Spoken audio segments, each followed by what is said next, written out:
Yep. Good.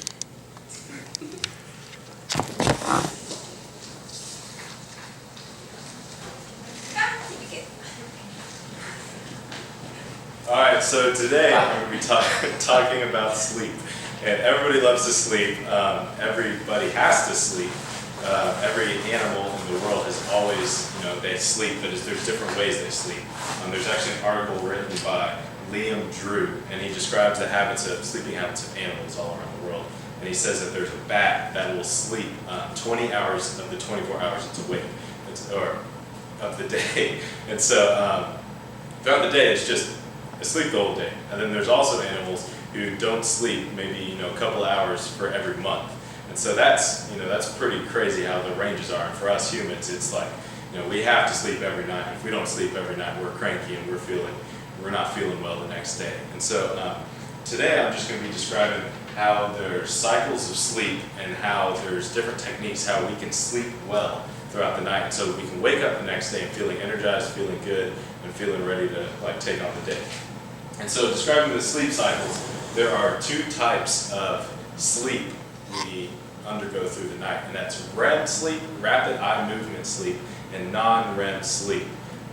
Non-REM consists of four categories, or four stages called 1, 2, 3, and 4, and increasing deepness of your sleep. And so the first stage, you're not, you're just falling asleep, you're not very deeply asleep. And then the fourth stage is when you're just passed out. You're feeling good. And so you go through these cycles where you go through those stages of sleep, and so you go from, you fall asleep and then you get progressively deeper sleep until you come back up and hit REM sleep, which is rapid eye movement, which is right here, right here, right here, right here. It's where all the gray bars are, where they kind of plateau at the top right there. And at the REM sleep, when you're undergoing REM sleep, it's where your eyes actually move rapidly, which is kind of weird, but it happens. And you dream a lot during that stage.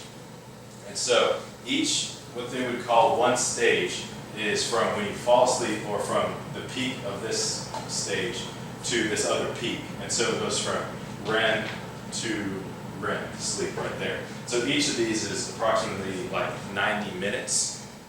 And so if you know that those are all 90 minutes, and if you wake up, it's best to wake up when you're least deep in your sleep, then you can plan to wake up at these top parts where you're most awake. And so knowing this, you can plan in multiples of an hour and a half or 90 minutes when to wake up. And so with that, you don't want to fall asleep and be like, all right, 90 minutes later I'm waking up. So you plan in long multiples of 90. So 6 hours actually falls in that. 6 hours of sleep, you sleep. If you fall asleep, you're like, all right, I'm going to set my alarm for 6 hours from now. You'll actually probably wake up feeling good, feeling rested. And then 7.5 hours and 9 hours is actually another points where you wake up and you feel good, because that's when you're coming out of your deep sleep and you're already kind of waking up. And so when you wake yourself up, then it feels like you've had a full night's rest and you're rested. And so that's the good thing about sleep cycles. And another thing is there's a hormone called melatonin that actually puts you to sleep or makes you sleepy or drowsy. And light actually suppresses it. There's an article written by Dirk Deej, and he's talking about how light suppresses those hormones, and he's talking about any type of light. It could be artificial light, it could be outdoor light, it could be light from your phone, light from your laptop. And so he talks about don't be playing on your laptop right before you go to bed, don't be using your phone right before you go to bed, or try not to have an alarm clock with light shining right in your face when you go to bed, because it actually inhibits you from falling asleep faster. And so that's one thing. And then also, if you get blinds or curtains that black out your windows, and so there's no light coming in from your windows, it'll help you fall asleep and help you keep asleep when you're keep from waking up at night.